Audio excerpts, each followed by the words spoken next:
بسم الله الرحمن الرحيم. الحمد لله والصلاة والسلام على رسول الله وعلى آله وصحبه ومن اتبع هداه. طبعا في مقطع ثاني تعليقا على ما صدر من المدعو وليد مساس في حق السلفيين الجمعة الماضية، وقد ظهر في جمعة اليوم بشكل معتذر والمتراجع، لكن هذا التراجع البطولي الذي أسميه الذي أراد من خلاله حفظ ماء وجهه فقط. هذه النقطة الأولى، أن هذا النوع من التراجع ليس فيه اعتراف بالخطأ، إنما فيه اعتذار للخطأ. وسبحان الله شبه نفسه بنبي الله موسى عندما غضب وألقى الألواح وأخذ برأس أخيه يجره إليه. موسى عليه السلام يا أخي غضب للتوحيد، غضب لما رأى حق الله عز وجل انتهك، غضب لما رأى قومه عبدوا غير الله تبارك وتعالى. نحن ما رأينا منك هذا الغضب على ما يصدر من دعاة الشرك المعروفين في الساحة الدعوية الآن، المبيحين للسحر والاستغاثة بغير الله عز وجل. والله ما رأيناك غضبت هذه الغضبة للتوحيد. هذا الأمر الأول، فشتان بين الثرى والثريا. فالنقطة الأولى أن تراجعك يا وليد تراجع بطولي من أجل حفظ ماء الوجه فقط، لا أكثر ولا أقل، وليس فيه أي إقرار بالخطأ. النقطة الثانية نقطة مهمة جدا مررها هكذا وأظنه أنه حسب أن تمر مرور الكرام، وهذه النقطة لابد لكل مسلم أن يعرفها، وهو الجزم لمعين بالشهادة. إسماعيل هنية غفر الله له قد مات مقتولا مظلوما، هذا الذي نعتقده على يد الروافض الذين وثق فيهم، وهذا يعني جزاء من يثق في أعداء الصحابة. هؤلاء خونة معروفون عبر التاريخ، كل من وثق فيهم ممن ينتسب إلى السنة ضحوا به في أول فرصة سنحت لهم، فهذا أمر معروف. لكن الذي نعتقد أنه مات على يد هؤلاء الأنجاس مقتولا، أما أن نحكم له بالشهادة ونجزم فهذا خلاف ما عليه علماء السنة، خلاف ما عليه النبي صلى الله عليه وسلم، وهذا الأمر مستقر عند أهل العلم.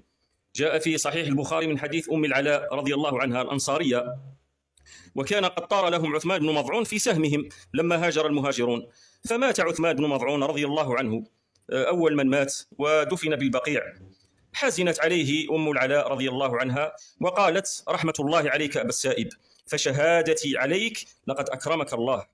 لما سمعها النبي صلى الله عليه وسلم أنكر عليه هذا الأمر، قال عليه الصلاة والسلام: وما يدريك أن الله أكرمه.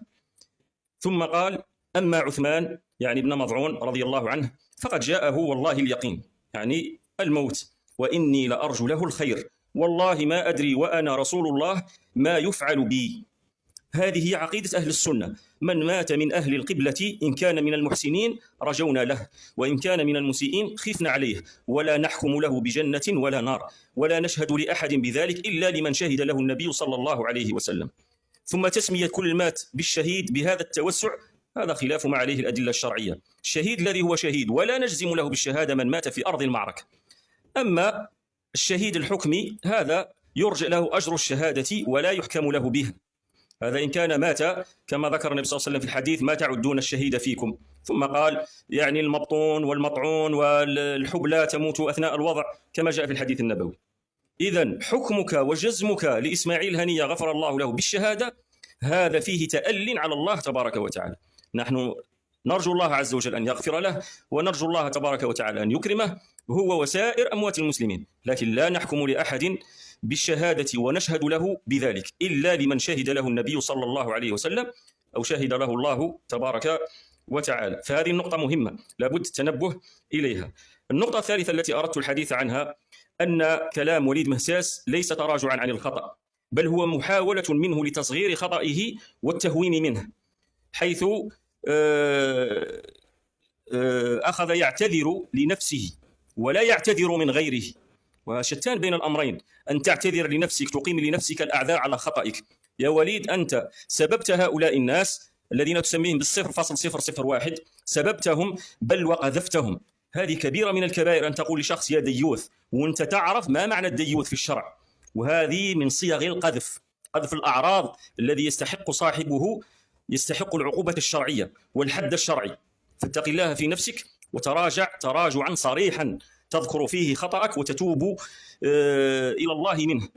هذه المسألة الثالثة والنقطة الثالثة باختصار، آخر ما أردت التعليق به على ما يشبه التراجع من وليد مهساس اليوم في درس الجمعة، أن اعتذاره هذا كما ذكرت يعني لم يكن لم يعتذر ممن أخطأ في حقهم 0.001 الذين سماهم هكذا، هو لم يعتذر منهم، إنما اعتذر للمجتمع الذين علم وليد مهساس أنه آذى أسماعهم بسب الأبرياء والطعن فيهم. لماذا؟ حفاظا على شهرته ومكانته بين الناس. سبحان الله، أنت سببت شخصا ما اعتذرتش منه، واعتذرت ممن سمع سبك. الناس الذين سمعوك لم تسبهم، فاعتذرت إليهم ومنهم، والذين سببتهم وطعنت في أعراضهم يعني تجاهلتهم وكأنهم غير معنيين بالأمر، وحاولت أن تقسم الأمر. وكل هذا محافظة منك يا وليد على جمهورك الذين خفت في انفضاضهم عنك، وهذا دأبكم، يعني منهج التجميع ومنهج الشعبوية والخطاب الشعبوي والجماهيري والمحافظة على الشهرة.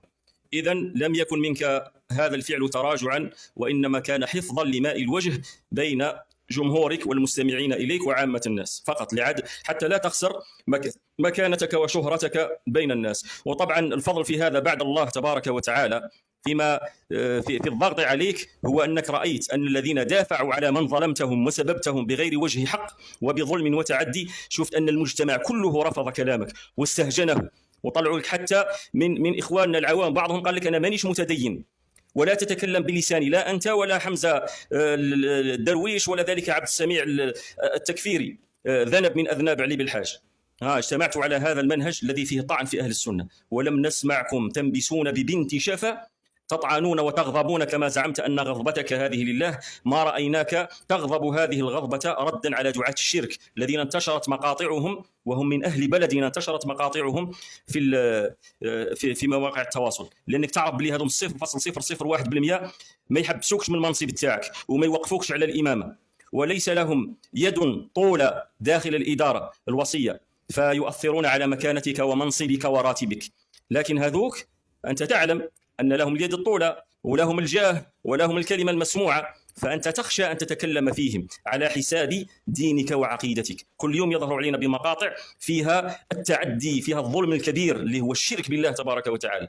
نسأل الله عز وجل لك يا وليد أن يهديك وأن يوفقك لتوبة صادقة قبل الموت، قبل أن تقف بين يدي الله تبارك وتعالى يوم لا ينفع مال ولا بنون إلا من أتى الله بقلب سليم، ويقتص منك هؤلاء الذين ظلمتهم، سببت أعراضهم وشتمتهم، بل وتعديتهم إلى العلماء، نسبتهم إلى علماء وسميتهم بألقاب هم براء منها كالمدخلية وما شابه ذلك. والناس تعرف الشيخ العلامة ربيع المدخلي، لا حاجة لي في هذا المقطع إلى ذكر فضله ومكانته ومنزلته. المهم هذا إخواني ما أردت التنبيه عليه يعني في هذه العجالة. والسلام عليكم ورحمة الله وبركاته، والحمد لله رب العالمين.